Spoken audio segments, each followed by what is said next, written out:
Mi nombre es Mariano Seche y en este video vamos a hablar sobre tejido muscular. Las generalidades del tejido muscular.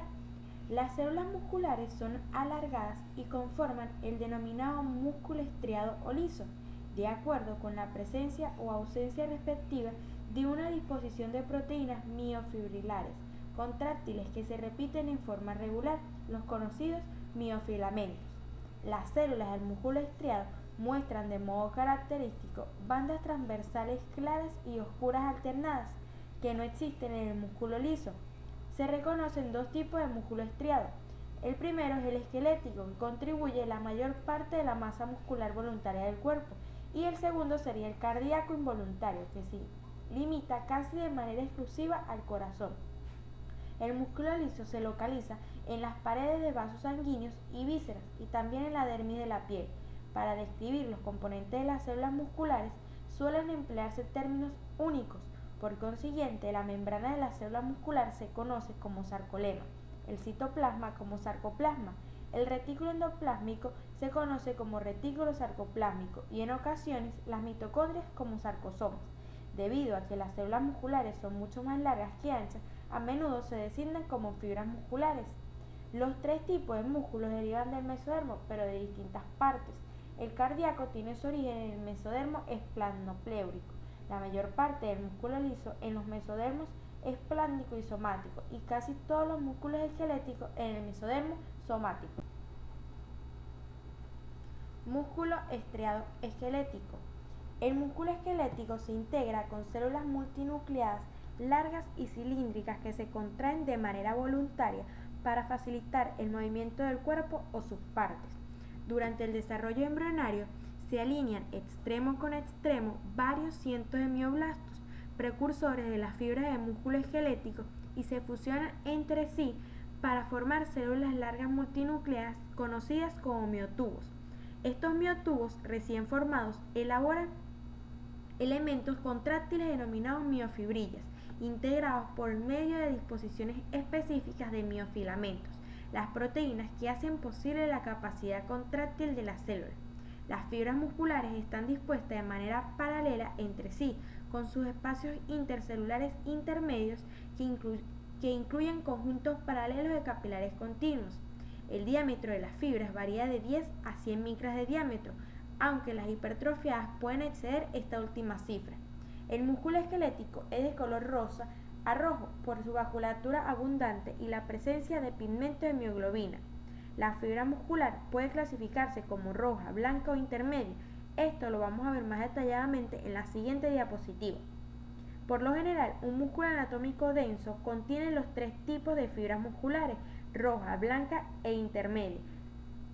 Por otro lado, la inervación de la fibra muscular es el factor que se determina el tipo de fibra. Cuando se cambia de modo experimental, la fibra se ajusta por sí misma a la nueva inervación. Como lo había dicho en la diapositiva anterior, acá están más detalladamente las diferencias entre los dos tipos de fibra muscular, las rojas y las blancas. Además de estas que se ven aquí en esta lámina, podemos agregar otras características comparando una fibra con la otra. Por ejemplo, en la vascularización, en las fibras del músculo rojo tiene un riego vascular abundante, mientras que en las blancas su riego es más escaso. Su inervación en las rojas son fibras nerviosas pequeñas y en las blancas tienen unas fibras nerviosas mucho más grandes. El diámetro de las fibras en tanto a las rojas son más pequeñas y en las blancas son más grandes. Su contracción en las de rojo son lentas pero repetidas y en las blancas son rápidas pero con fatiga. El retículo sarcoplásmico no es extenso en el rojo y en la blanca es más extenso. Las mitocondrias en el rojo tiene numerosas y en el blanco son unas cuantas. La mioglobina en las fibras del músculo rojo son abundantes, mientras que en las fibras musculares blancas son pocas. Ahora vamos con el revestimiento del músculo esquelético. Los revestimientos del músculo esquelético son epimicio, perimicio y endomicio. Todo el músculo está rodeado de epimicio, un tejido conjuntivo denso y regular y colagenoso.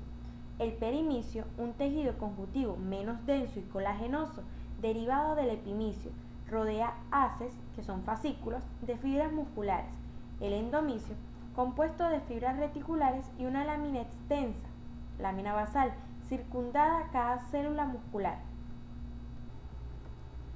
En esta diapositiva podemos observar un pequeño ejemplo donde se puede ver una muestra de perimicio. El perimicio es donde están señalando las flechas rojas, que como había dicho anteriormente, es un tejido conjuntivo menos denso y colagenoso que deriva del epimicio y, como se puede observar, rodeado de fascículos de fibras musculares. Microscopía óptica del músculo estriado esquelético. Las células satélites pequeñas que tienen solo un núcleo y actúan como células regenerativas se encuentran en depresiones ubicadas en la superficie de las células musculares y comparten su lámina externa. La red de cromatina de los núcleos de las células satélites es más densa y gruesa que la de la fibra muscular. En la imagen podemos observar donde dice N, se pueden ver unos núcleos. Gran parte de la célula del músculo esquelético se compone de conjuntos longitudinales de miofibrillas cilíndricas, cada una de 1 a 2 micras de diámetro, que se extienden en toda la longitud de la célula y se alinean con precisión respecto de sus vecinas.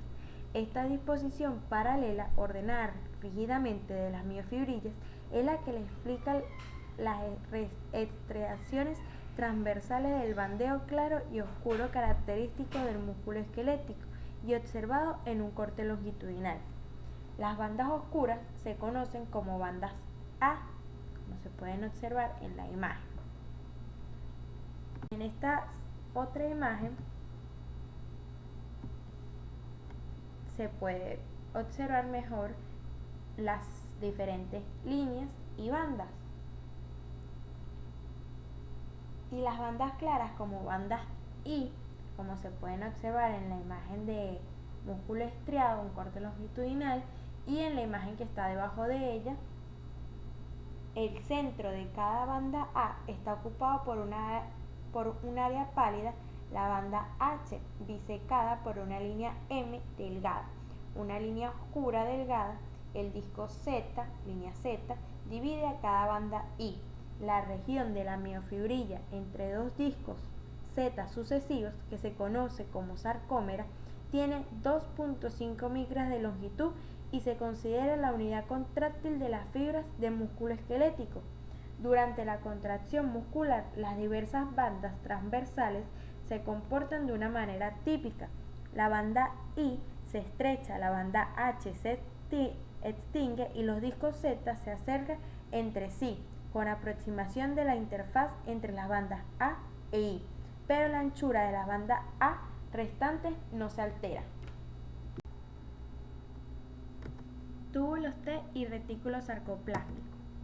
Los túbulos T y el retículo sarcoplásmico son componentes esenciales que intervienen en la contracción del músculo esquelético.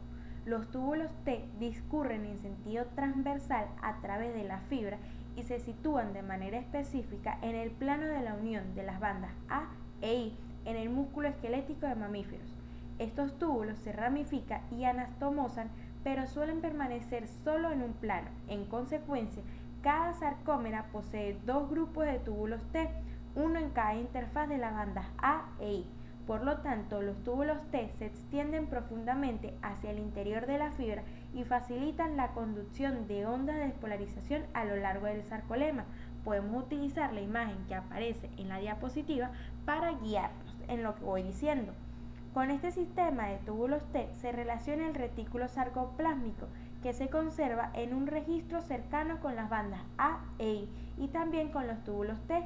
El retículo sarcoplásmico, que almacena calcio intercelular, forma una red alrededor de cada miofibrilla y muestra cisternas terminales dilatadas en cada unión A-I. De esta manera, dos de estas cisternas siempre se encuentran en la posición cercana con un túbulo T y forman una tríada, en la cual dos cisternas terminales flanquean al túbulo T. Esta disposición permite que una onda de despolarización se disemine casi de modo instantáneo desde la superficie del sarcolema hasta la totalidad de la célula y llegue a las cisternas terminales, que tienen en su membrana canales de calcio regulados por voltaje. El retículo sarcoplásmico regula la contracción muscular a través del secuestro y la liberación controlados de iones de calcio dentro del sarcoplasma. El desencadenante para la liberación del ion calcio es la onda de la despolarización transmitida por túbulos T, que da lugar a la abertura de los conductos de liberación de calcio de las cisternas terminales, con la liberación resultante de iones calcio al citoplasma en la cercanía de las miofibrillas. Los filamentos gruesos. Los filamentos gruesos se componen de moléculas de miosina 2 alineadas extremo con extremo.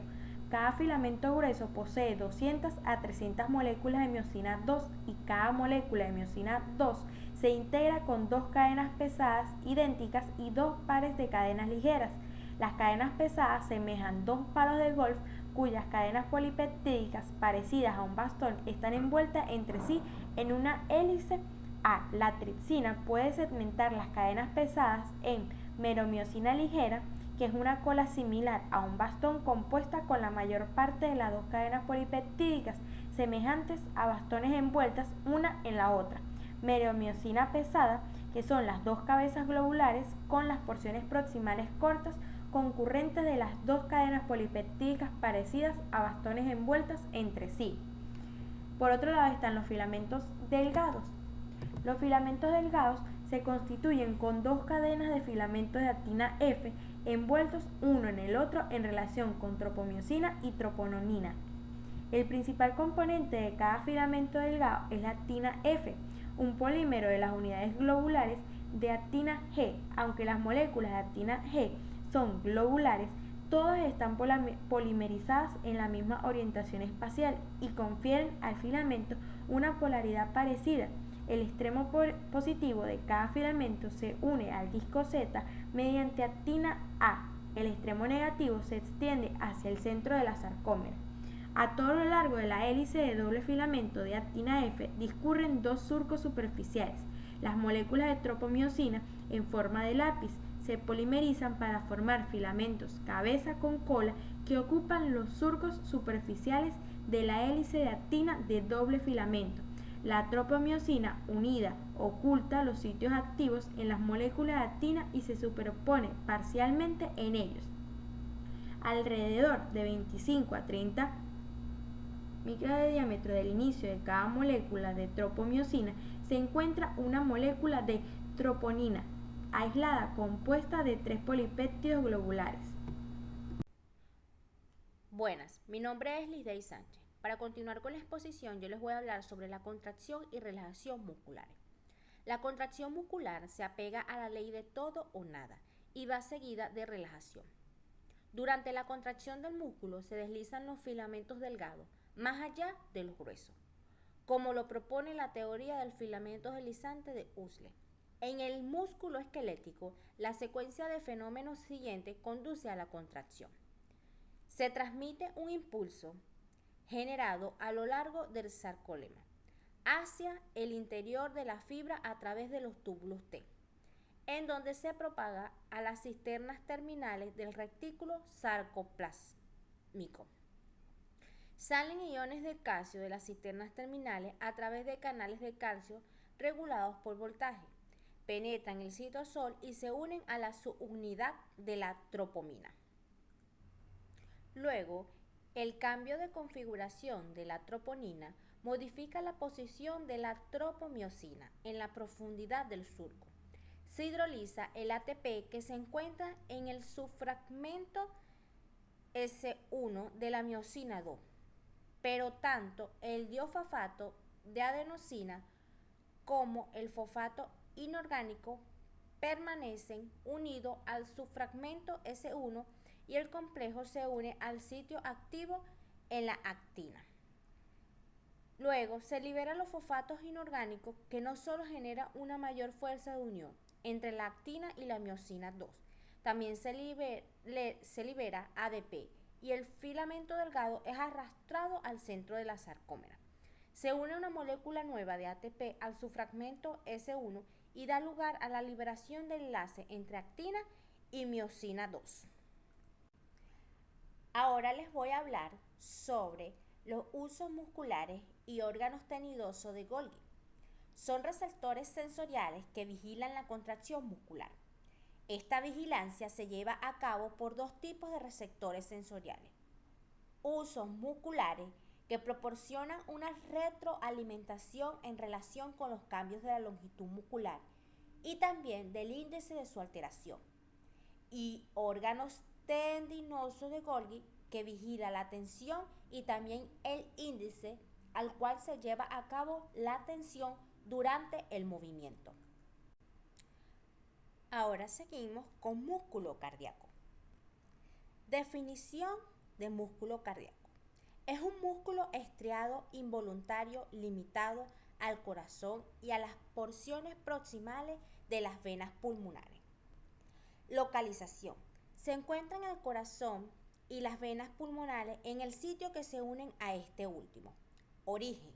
Se deriva de una masa estrictamente definida de mesenquima esplánico, el manto mioepicárdico, cuyas células surgen del epicardio y el miocardio. Característica del músculo cardíaco. Presenta las fibras del músculo cardíaco también son estriadas, tienen sarcoplasma abundante. Cada célula contiene un solo núcleo, por lo general, presenta fuerte unión entre fibras, sus células conforman una red tridimensional, es incapaz de regenerarse, sus células con forma empantalonada, se contrae espontáneamente, estas células forman uniones especiales llamados discos intercalares, posee ritmicidad inherente. Aquí observamos un corte longitudinal del músculo cardíaco, donde podemos observar las fibras que son alargadas, cada una con su núcleo central ovalado, y se observan las estriaciones transversales en el citoplasma. Este otro es un corte transversal del músculo cardíaco, donde podemos observar que las fibras son redondeadas, cada una con su núcleo central. Como lo dije anteriormente, en las características del músculo cardíaco, sus células forman uniones especiales conocidos como los discos intercalados.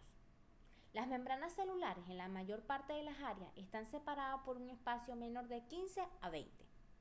Tienen porciones transversales en las que abundan fascias adherentes y desmosomas, y porciones laterales ricas en uniones de intersticio.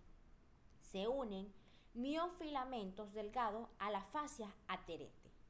Aquí podemos observar una fotomicrografía de músculo cardíaco coloreado con azán para poner en evidencia los discos intercalares. Nótese el aspecto semejante a una escalera que presenta el disco intercalar de la derecha. Y por último, para concluir, vamos a hablar sobre los organelos. El líquido extracelular es la principal fuente de calcio para la contracción del músculo cardíaco. Los bandeos de las fibras del músculo cardíaco muestran que son idénticas a las del músculo esquelético, incluidas las bandas 1 y A alternadas. Cada sarcómera posee la misma subestructura, por consiguiente, la forma y el mecanismo de contracción son virtualmente idénticos en los dos músculos estriados. Cabe destacar varias diferencias notorias. Se encuentran en el retículo sarcoplásmico y no son iguales las disposiciones de los túbulos T. El aporte de calcio al músculo cardíaco, los canales de iones del plasmalema y la duración del potencial de acción. Muchas gracias. Continuamos con músculo liso, presentado por la bachiller Brian Figuera. El músculo liso, su origen. Se origina del mesodermo, pero su mayor parte se origina del mesodermo esplánico y somático. Ubicación. El músculo liso se encuentra en casi todos los órganos. Esta la podemos observar en las paredes de las vísceras huecas, entre ellas el tubo digestivo, parte del aparato reproductor y vías urinarias. El músculo liso también la podemos ubicar en las paredes de los vasos sanguíneos, conductos más grandes de glándulas compuestas, en vías respiratorias y haces pequeños en la dermis de la piel. Este músculo juega un papel importante en la función de la mayor parte de los órganos, así como también en los sistemas de órganos. Existen dos tipos de músculo liso, el músculo liso multiunitarias y el músculo liso unitario. El músculo liso multiunitarias, esta se puede encontrarse de maneras independientes una de la otra, debido a que cada célula muscular tiene su inervación propia. Este tipo de célula la podemos encontrar en las paredes de los vasos sanguíneos. El músculo liso unitario o unidad vascular. Se tiene que sus membranas celulares forman uniones de intersticios con las células musculares lisas contiguas y las fibras nerviosas solo hacen sinapsis con unas cuantas de las fibras musculares. Por lo tanto, las células del músculo liso unitario no pueden contraerse de manera independiente, unas de la otra. El músculo liso se denomina músculo involuntario debido a que está regulado por el sistema nervioso autónomo y por condiciones fisiológicas. Parte del músculo liso es capaz de sintetizar proteínas exógenas para su uso extracelular. Entre ellas está la colágena, elastina, glucosaminoglicanos, proteoglicanos y factores de crecimiento. Continuamos con la microscopía óptica de fibras de músculo liso. La microscopía óptica revela que las fibras de músculo liso tienen forma de uso, son cortas y poseen un núcleo situado en el centro de la célula. Las fibras de músculo liso son células fusiformes y alargadas cuya longitud promedio es de 0,2 milímetros, aproximadamente con un diámetro de 5 a 6 milímetros. Estas células se usan en sus extremos, tanto así que la porción central contiene un núcleo oval que aloja dos o más núcleos. Durante el acortamiento muscular, el núcleo adopta un aspecto en forma de sacacorchos. Este aspecto es el resultado. Continuamos con el control de la contracción del músculo liso. Aunque la regulación de la contracción del músculo liso depende del calcio, el mecanismo de control es diferente al que opera en el músculo estriado, debido a que los filamentos delgados del músculo liso no contienen troponina y las moléculas de miosina toman una configuración diferente, ya que su sitio de unión con la actina está cubierta por una molécula de meromiosina ligera y sus cadenas ligeras son diferentes respecto al músculo estriado. La contracción de las fibras del músculo liso se lleva a cabo de la siguiente manera. Primero, los iones de calcio liberados de calviola se unen a la calmodulina y alteran su configuración, y como resultado se tiene que el complejo de calcio y calmodulina activa la sinasa de miosina de cadena ligera. Hay que recordar que la calmodulina es una proteína reguladora ubicada en el microorganismo vivo. Segundo, se tiene que la sinasa de miosina de cadena ligera fosforila una cadena más ligera de miosina, conocida como la cadena reguladora, y permite el desdoblamiento de la molécula de meromiosina ligera, para formar la molécula de miosina parecida a un palo de golf típica. Por último, la cadena ligera fosforila y descubre el sitio de unión de actina de la miosina y hace posible la interacción entre la actina y el fragmento de la miosina, lo que induce la contracción. El proceso de contracción del músculo liso requiere más tiempo que la contracción del músculo esquelético o cardíaco. La contracción del músculo liso no solo es prolongada, sino que también requiere menos energía. La desfosforilación subsecuente de la cadena ligera de miosina, catalizada por la enzima fosfatasa de miosina, da lugar al descubrimiento del sitio de unión de actina de la miosina y a la relajación subsecuente del músculo. Continuamos con la inervación del músculo liso. La inervación del músculo liso se realiza por medio de la porción simpática y parasimpática del sistema nervioso. Las uniones neuromusculares en el músculo liso no están organizadas de manera tan específica como las del músculo esquelético. Se tiene que las sinapsis pueden variar de 15 a 100 nanómetros de ancho. Cada célula del músculo liso recibe una inervación individual, como el iris, el conducto deferente. El músculo liso inervado de esta manera se denomina músculo multiunitario. Otras células del músculo liso, como las del tubo digestivo y el útero, no poseen inervación individual. Por el contrario, solo unas cuantas células musculares tienen uniones neuromusculares.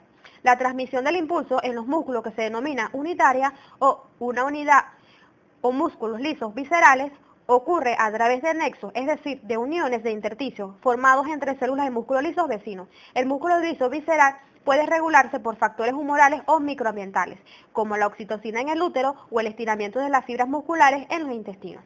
Otros músculos lisos del cuerpo son del tipo intermedio, en el que un cierto porcentaje de 30 a 60% de las células recibe su inervación individual. Cuando hablamos de la regeneración del músculo liso, debemos tomar en cuenta que las células del músculo esquelético no tienen la capacidad de llevar a cabo actividad mitótica. Por lo tanto, el tejido puede regenerarse por la presencia de células satélites que pueden experimentar actividad mitótica y generar. Culminamos con músculo liso con las células mioepiteliales y miofibroblastos. Ciertas células vinculadas con unidades glandulares y secretorias poseen la capacidad de contracción. Estas células se relacionan con las células mioepiteliales que están modificadas para llevar a cabo los productos secretorios a los conductos